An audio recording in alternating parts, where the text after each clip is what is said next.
18 basi-attende.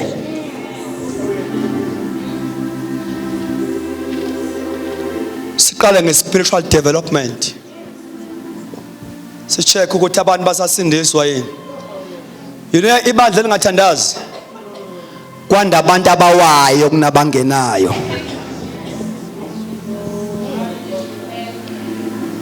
Kwanda abantu abaphumayo kunabangenayo. Ngoba amadimoni awazange akhelwe udongwa le protection ukuthi angayichanaseli lapha phakathi kwethu. So we strategize. Amen. Sisibeke strategy sesolo winning. Alibonga igama lenkosi. Singadepend ukuthi kuze kufike ithende ka back to God ngoba local church mayisikhona lo ndawo asikho isidingo sokuthi kuyoma itende kulo ndawo. Ngoba leyo local church u back to God ngokwayo. Kufanele local church mangabe ikhula ikwazi madoda. Ikwazi ukuzigrumela abavangeli bayo. Kube khona abavangeli be local church ngoba akuyena wonke umuntu okufana ukuthi aphume ayoba ngumvangeli abhale incwadi ngokwendlela lenkonzo aphumele inkosi. Kufanele ibandla libe nabo abavangeli balo, libe nabaprofeti, abantu abagcotshelwe local church. Sibe nabavangeli la ku local church abazoqala ama preaching point azalwa ngumhluzi. Sibe no chorus leader abaqanda ikhanda uma simisa itende asiqashi chorus leader bazalela. Siset team ka back to God locally. Kuthengwa itende i-sound system ka back to God we local. Siyazi ukuthi la emhluzi yiphi inyanga esiphuma ngayo siyahlasela sivala onke ama-program esonto. Silanda imphefumulo sibalethe la sibagrume abantu esizalele bona abasindiswe by chance.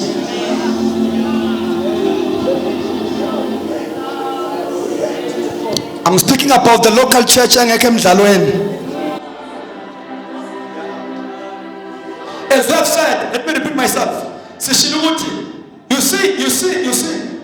see, ningangizwa kabi ngiyafundisa. Khona bazalwane, ngiyafundisa according to the leading of the Holy Spirit. As I've said, uyibhekele ukuthi you see la ku local church kufanele zivele zonke lezi siphezulu 5. Zonke ama ministries, I mean to say, onke fanta vele. Apostolic ministry, you must have it. Prophetic ministry, evangelistic ministry, teachers, pastors. Babe sebandleni kwi local church. Uma kuthiwa kuya appointwa ngoba appointments ya elector elders and deacons. La kuma elders fana ukuthi specialize uthi uyi-elder kodwa kuvela ubupostoli la kwena. Uthi uyi-elder kodwa kuvela ubuthisha. Ube yi-elder teacher. Ube yi-elder but evangelist. Ngoba uma siyi-team of elders mhlambe siba u7 siyakusherisha ukuba ngama-elder kodwa kufanele siphinde sicomplementane. Praise the Lord. Kunama common duties esiwenzayo eldership. Alibonga igama lenkosi. Hallelujah. Unakekelwa kwabantu, ukuvizithwa kwabantu abagulayo abahlehlile, ama duties obu elder are common esiwashelisha. Kodwa kufanele sispecialize among elders. We must have ama elders avangelayo. We must have ama elders agcotshelwe ukufundisa. Ama elders anikane ministry yokuprofeta. Ongathi ngokuhamba kwesikhathi umuthixo efuna ukuyinyulela abantu athi ngikhiphele loya. Simbonile sebenza phakathi kwethu eoperate ngale ministry.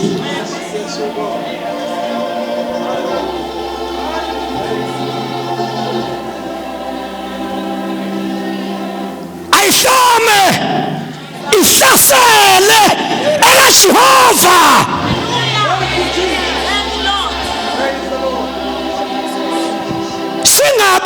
ibandla labantu abathanda ikhundla ningumsebenzi okhona. There's a lot of vacant post endlini kaNkulunkulu. And umasipala le 5 minutes msukubuka amabhlukwe. Msukubuka igender. Le 5 minutes ikhona nala. Alibanga igama kaJesu bakhona abagcotshela ukufundisa. Ngiyabona mina kuba good ukufundisa ngokwe-organization ufundisa omama ngikhuluma ngeministry.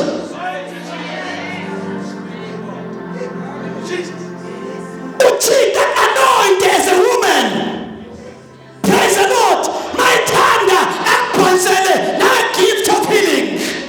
Sibe nomama nje ababeka abantu isandla baphile enkonzweni.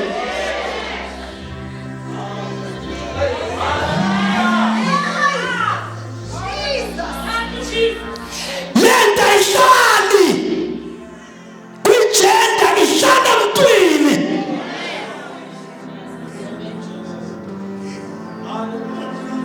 Ngegama likaJesu. Ngegama likaJesu. Ngegama likaJesu. Njengoba umoya lakhuluma nje uyarelease some special anointing. Kukhona into ehlala phezu kwakho. Njengoba ngikhuluma nje awuthathi imfundiso yodwa. Also you are catching up the spirit of the teaching. God is anointing people today. Ngegama likaJesu. God is anointing people today. Ngegama likaJesu. Unayo lento. Ikuwe lento. Ngegama likaJesu. Ngegama likaJesu. Ngegama likaJesu. After this revival, we must become a vibrant church. We must preach at Sunday. Ngibonga isandla sikaNkulunkulu siphezu kwakho namhlanje.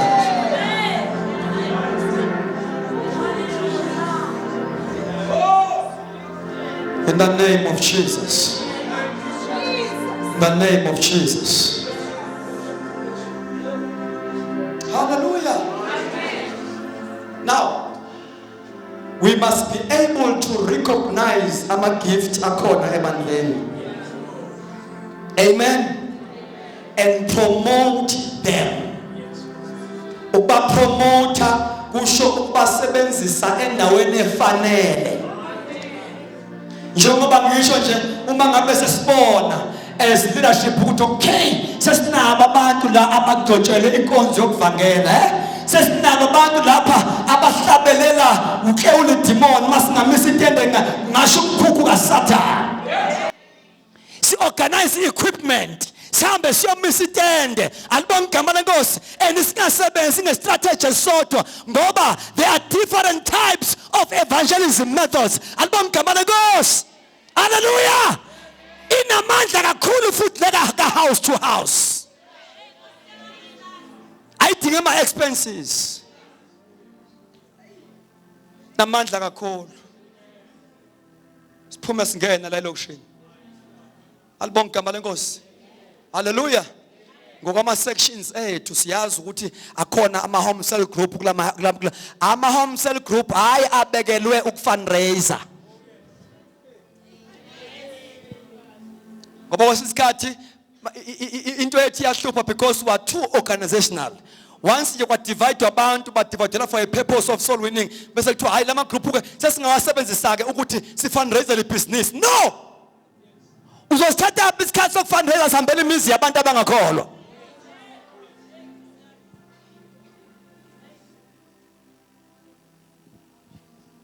Hallelujah.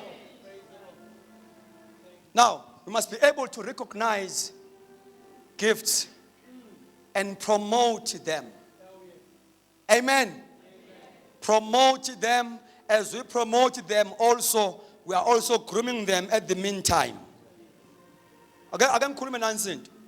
Uma ufuna ukukhula ezintweni zikamoya, ezintweni zikaNkulunkulu njengomzalwane onesipho, wothi mangabe uNkulunkulu ekusebenzisa njalo uyishiye iroom yokulungiswa. Uyishiye lesi space sokucorrectwa.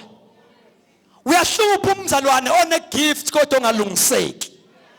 Awukwazi ukukhula. Do you know ukuthi uyakwazi ukuba anointed ukudotshe uNkulunkulu powerfully kodwa kube ngumuntu olekha discipline yet you are anointed.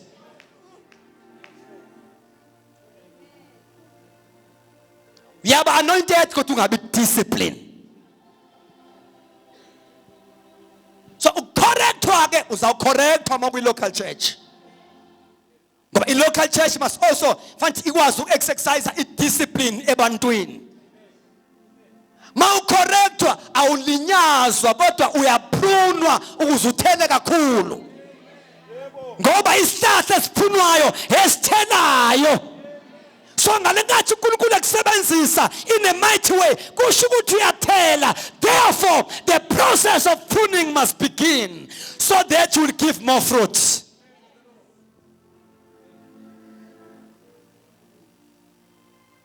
Alibonga malenkosi.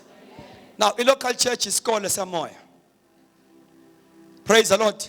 Abantu fanti bakhiwe in all aspects of life. Bakhiwe psychologically, spiritually, alibonga malenkosi. Hallelujah, even socially. Praise the Lord. Ingabibiki area ebonakalisa ukuthi awakhekile kuyo. Ukhona umuntu omnandi epulpit kodwa akakwazi ukuhlalisana nabantu. Kodwa mnandi epulpit. Engathi manje ngaqeda ungamthatha umfaka esikhwameni esikhulu umfase phakathi. Ulinde kuze ngene inkonzo landelayo uphinde umbeke epulpit again. Ngoba akakwazi ukuhlala nabantu. Praise the Lord. So we must learn from Jesus. Jesus is our standard. Praise the Lord. Jesu wayekwazi ukuhlalisana nabantu of all classes. Praise the Lord. Ekwazi futhi ukuministerisha kubo bonke abantu. Uma uzohamba noNkulunkulu ungabi mandla kakhulu kwi-gift kanti akwazi ukusocialize. Lapha yana ekutheni ungabe umuntu ogood kakhulu kwi-gift. Also uPaul unento ayishoyo a very powerful. Uthi ngifundile ukuba sayimweni zonke. Ngiyakwazi ukuba phansi. Alibonga igama lenkosi. Ngiyakwazi futhi ukuba phezulu. So ngamanye amagama uye wafunda zonke izimo. Akukho la ungamthatha umbeke khona angabe fit. Alibonga igama lenkosi. Enye ama signs omuntu ohamba noNkulunkulu intobeko. Humbleness. Umuntu kaNkulunkulu umbona ngehumbleness ngokuthobeka. Hamba noNkulunkulu ke lo muntu. But pride ungahamba negift kodwa ungahambi noNkulunkulu. Enye into kopharetha kwi-gift. Enye into uthi ophatha kwi-gift kodwa uNkulunkulu ebe nawe. So kulezi insuku asibadingi kuphela abantu abaso gifted, but we need people who walk with God. Who walk with God.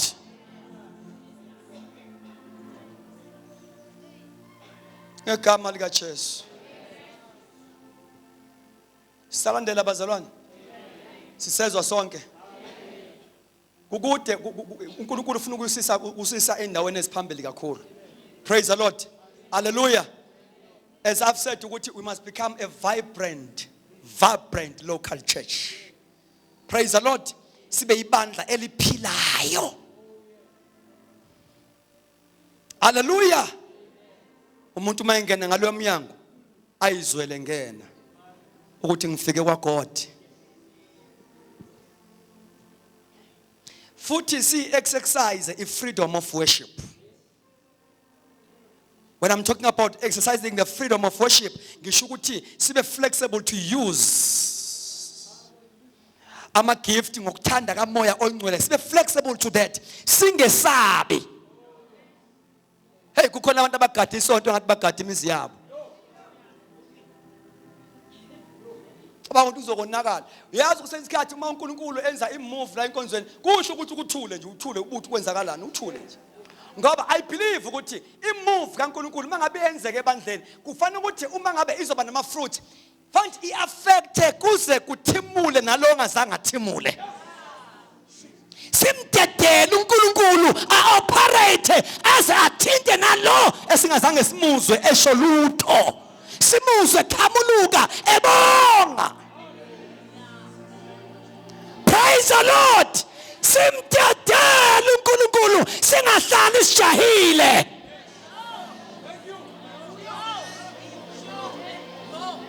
There must come a time when uNkulunkulu mayisebenza ebandleni when ojahile you must leave us with peace.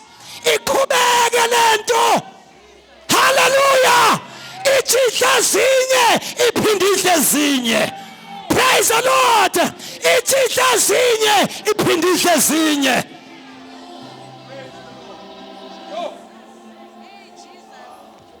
Singayivula iservice ngomthandazo but we are not sure noma uyovaleka yini. Asinesho ngakho kuyivula. But kuyivaleni we are not sure. Uma ibandla likhonza ngamoya asihlale siyivala njalo inkonzo formally. Sengikhuluma ngobuyoni beBhayibheli. Ikhona inkonzo ngathi uyayizama kuyivala kuhlule. Akonakele lutho uma lingathathwa ngofefe abantu bese banje uNkulunkulu. Hambe ekhaya.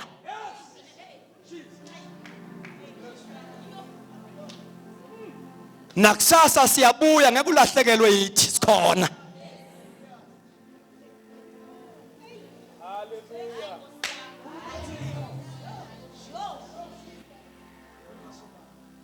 Now, isikhathi sifikile. Hallelujah. Sifikile isikhathi. Praise the Lord. Ukuthi into zethu zibuye. Hallelujah. Amandla bandla abuye.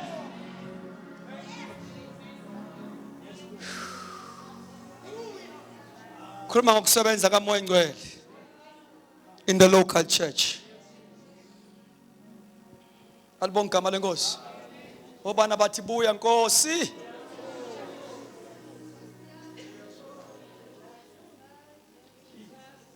Mayibuya lento izosiza incede abantu ebesingeba ncede ngokwethu. Kodwa bancede lento. uNkulunkulu wasendlini kaJehova. Praise the Lord. Abantu bathole ideliverance behleze etulweni. Kuncibilike kushe umoya wenkanuko uhleze esitulweni. Ngoba kunamalanga bomlilo agcwele indlu. Ngegama lika Jesu uzawungena kulendlu umuntu ohlala emkipitweni ungayazi enye impilo ufike la kwahlila ngabi kwahlamandla. Praise the Lord. Hallelujah. Praise the Lord. Mokhanda boshanda labasai kwahlamandla.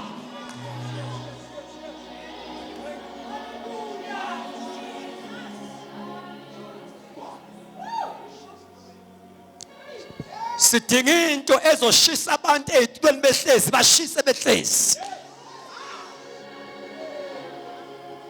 Mlilo wangasentla.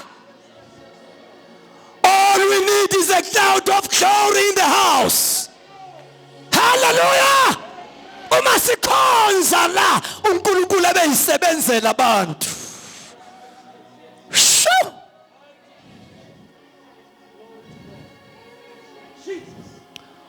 Ubhobokele kumoya uhleze esitulweni.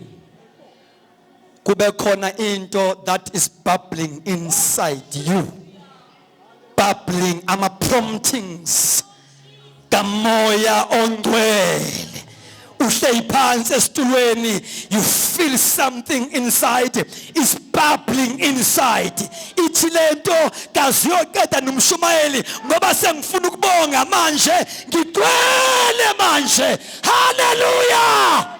Hallelujah. Hallelujah. Hallelujah. Makamosha kamanda sai. Rikamanda rabashanda. Korabashanda. Mukamarabashaka bosai. Riabakamonda siyakama.